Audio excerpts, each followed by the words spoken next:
ये जो आज का वीडियो है ये एक रिक्वेस्टेड वीडियो है और इस वीडियो के अंदर मैं क्वेश्चन का आंसर देने जा रहा हूँ। ये एक इंटरव्यू का क्वेश्चन है और बहुत ही इंटरेस्टिंग क्वेश्चन है, तो इस वीडियो को आप लास्ट तक देखें। इंशाल्लाह मैं कोशिश करूँगा कि ये जितना भी ये 3-4 क्वेश्चन पूछे गए हैं मैं इनका प्रॉपरली आंसर दे सकूँ। तो यहाँ पे आए मेरे साथ नया पेपर पे आपको एक्सप्लेन कर देता हूँ। तो यहाँ पे आपको ये सामने एक नोटबुक नज़र आ रही है। तो यहाँ पे अगर आप देखें तो ये एक दो रोड है जो एक दूसरे को क्रॉस कर रहे हैं। तो इसमें जो क्वेश्चन पूछा गया है वो ये है कि किसी एक रोड की यहाँ पे कर्व बनाई जाएगी और इस कर्व के अंदर उन्होंने जो क्वेश्चन पूछा है वो है कि intersection angle, deflection angle, card length और उसके बाद area of curve between card length. यानी अगर मैं एक्सप्लेन करना चाहूँ तो कुछ इस तरह से है कि ये कर्व कुछ इस तरह से बनेगी और इस कर्व की लेंथ हमें मालूम करनी है और बाद में ये जो straight line card of length है वो मालूम करनी है और उसके बाद जो कार्ड लेंथ है उसका और कर्व के दरमियान जो एरिया है वो कैलकुलेट करना है।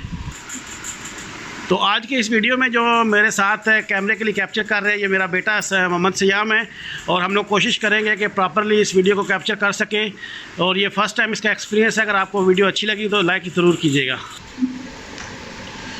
तो ये एक साइड मैंने ले ली है। अगर आप यहाँ पे देखें तो ये कॉर्नर है जिसको अगर हम बोलना चाहें तो साउथ वेस्ट एरिया है। तो ये एक साइड मैंने ले ली है। तो वो कुछ इस तरह से होगी कि मैंने जो मुझसे पूछा गया था वो ये इस कर्व की जो रेडियस दिया गया था वो 20 मीटर था। यहाँ पे मैंने ये ऊपर लिखा हुआ है अगर आप देख सकें तो यहाँ पे ये लिखा हुआ है कि जो कर्व का रेडियस है वो 20 मीटर है। उसके अलावा हमें कुछ नहीं दिया गया, सिंपल ये स्केच है और बाकी कैलकुलेशन हमने खुद से करनी है। तो उसके लिए सबसे पहले अगर हम बात करें इंटरसेक्शन एंगल और डिफ्लेक्शन एंगल की तो ये एक फार्मूला होता है कि ऑलवेज इंटरसेक्शन एंगल जो होता है वो होता है या डिफ्लेक्शन एंगल, दोनों को आप पोजीशन चेंज करें तो सेम रहेगी। मतलब अगर डिफ्लेक्शन एंगल है तो 180 माइनस इंटरसेक्शन एंगल और इसी तरह अगर इंटरसेक्शन एंगल है तो 180 minus deflection angle. For example अब ये रोड ऐसे स्ट्रेट जा रही है और ये स्ट्रेट इधर इस तरफ जा रही है। तो इसको अगर मैं एक्सटेंड करूं तो मेरा ये एक डिफ्लेक्शन एंगल बनेगा, ठीक है जी।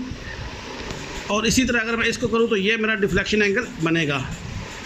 और इस हिसाब से क्योंकि ये क्वाड्रेंट जो है वो 90 का बन रहा है तो उस लिहाज से मेरा जो डिफ्लेक्शन एंगल होगा वो 90 होगा। इसको मैं अगर बताना चाहूँ तो कुछ इस तरह से बता सकता हूँ कि डिफ्लेक्शन एंगल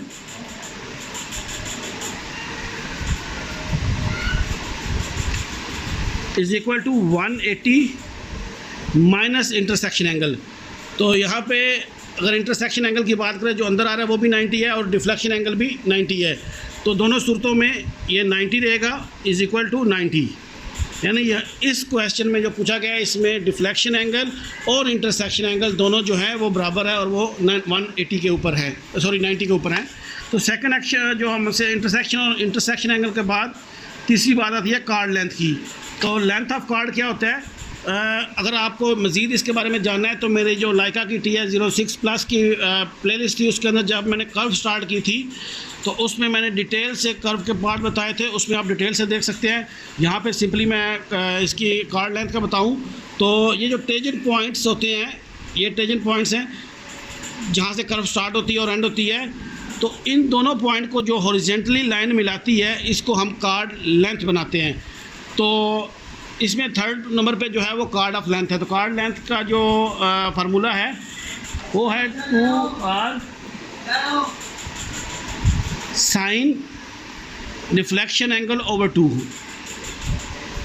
तो यहाँ पे अगर बात करें तो 2 इसी तरह 2 आ जाएगा। रेडियस हमें 20 मीटर दिया गया है जो कि मैंने यहाँ पे पीछे भी बताया है।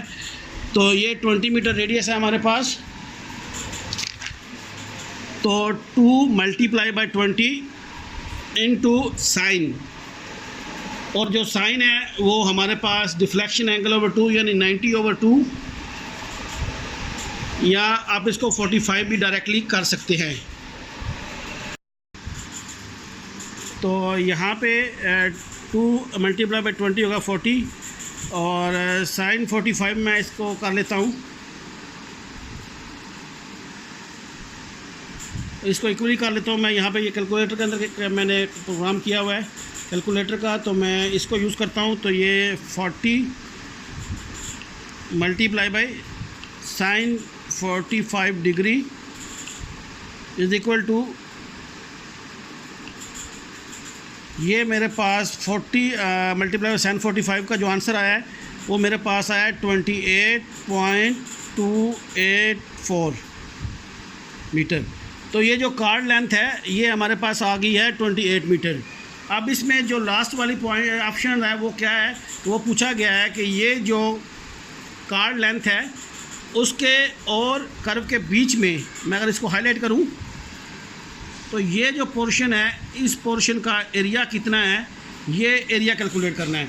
अगर इसको हम देखें तो ये हमें जस्ट लाइक एक स्क्वायर यानी 20/20, जैसे ये 20 की साइड है और ये 20, ये जो रेडियस दिया गया है अगर इसको देखें तो ये मुखालिफ साइड में भी ये 20 हो जाएगा, ये 20 हो जाएगा, तो ये एक स्क्वायर शेप बन जाएगी।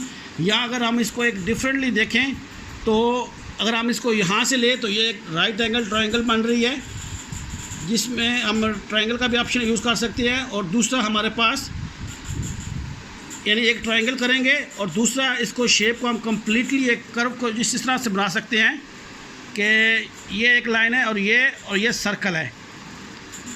यानी ये अगर इसको मैं कंप्लीट करूं तो ये 4th क्वाड्रेंट यानी ये सर्कल का चौथाई हिस्सा बन गया है, 1/4 क्वाड्रेंट है। तो इसके लिए हमें जैसा कि सर्कल का अगर एरिया हमें कैलकुलेट करना हो तो हमारे पास होता है पाई इंटू रेडियस स्क्वायर। तो जो हमारे सर्कल का एरिया होता है वो πr² होता है। और अगर इसको 4 हिस्सों में कर लूँ तो ये कुछ इस तरह हो जाएगा 1/4 πr²। तो ये अगर मैं इसको पूरा सर्कल एक लूँ यानी ये पूरा एरिया जो हो जाएगा ये, और इसमें से माइनस ये ट्रायंगल कर दूँ तो रिमेनिंग जो होगा ये मेरा ये पोर्शन रह जाएगा। तो उस हिसाब से मैं क्या करूँगा कि इसको मैं कर लेता हूँ एरिया ऑफ जो है curve between the card length and the curve. Okay, तो उसके लिए फार्मूला जो बनेगा वो 1/4 इंटू πr² माइनस ये राइट एंगल ट्रायंगल है तो ये 1 बेस इंटू हाइट। तो इस सूरत में मैं नीचे आता हूँ तो 1/4 कर लेता हूँ और pi into multiply by pi multiply by r²। हमारे पास जो रेडियस दिया गया है वो 20 दिया गया है, तो ये 20 का स्क्वायर हो जाएगा माइनस 1/2, ये सॉरी 1/4 है, ये क्योंकि 4th क्वाड्रेंट है, ये चौथा हिस्सा है सर्कल का, तो ये 1/4 है, ये 1/2 इंटू बेस। हमारी बेस और हाइट दोनों 20 हैं, तो लिहाजा मैं यहाँ पे जो वैल्यू लिखूँगा 1/2 मल्टीप्लाई बाई 20 इंटू 20। तो अगर हम इसको मज़ीद आसान करें तो मैं डायरेक्ट फार्मूला भी अप्लाई कर सकता हूँ। 1/4 तो ये हो गया 0.25 मल्टीप्लाई बाई पाई होता है, मैं डायरेक्ट पाई की वैल्यू ले लेता हूँ।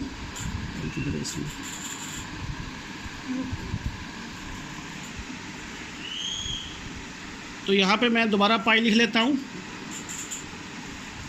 मल्टीप्लाई बाई r² यानी 20² यानी 20 का स्क्वायर जो गया वो 400 हो गया, माइनस 0.5 मल्टीप्लाई बाई 20 इंटू 20। तो यहाँ पे मैं इसको करता हूँ 0.25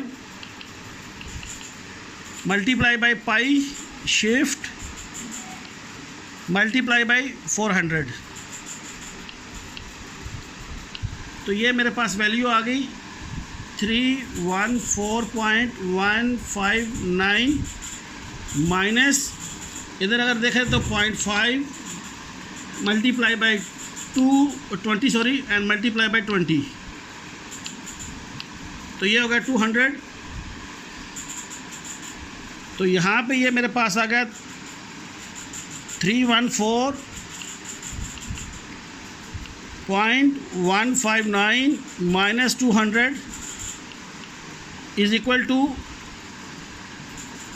114.159 मीटर स्क्वायर। तो यहाँ पे मैंने कोशिश किया है कि जो मुझसे क्वेश्चन किया था उसको मैं डिटेल से बता सकूँ। सबसे पहले जो बात की गई थी वो थी डिफ्लेक्शन और इंटरसेक्शन एंगल की, तो वो मैंने बताया कि वो दोनों 90-90 के आ रहे हैं। उसके बाद कार्ड लेंथ यानी स्ट्रेट लेंथ की बात की गई थी। तो कार्ड लेंथ का जो हमारे पास फार्मूला होता है वो 2r यानी radius of curve multiply by sine deflection angle over 2। तो डिफ्लेक्शन एंगल हमारे पास 90 का था, तो 90/2, तो ये आ गया 45। तो 40 इंटू साइन 45, तो ये हमारे पास इसका लेंथ आ गई, लेंथ ऑफ कार्ड।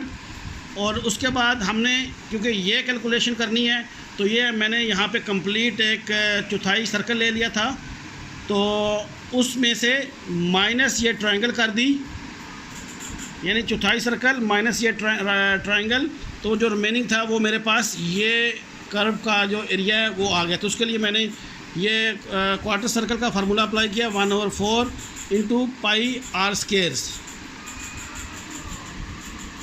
तो यहाँ पे फिर वो 0.25 मल्टीप्लाई बाई पाई, ये 20 जो रेडियस है इसको स्क्वायर किया तो ये 400 हो गया, माइनस 0.5 मल्टीप्लाई बाई 20 इंटू 20 यानी बेस ओवर हाइट।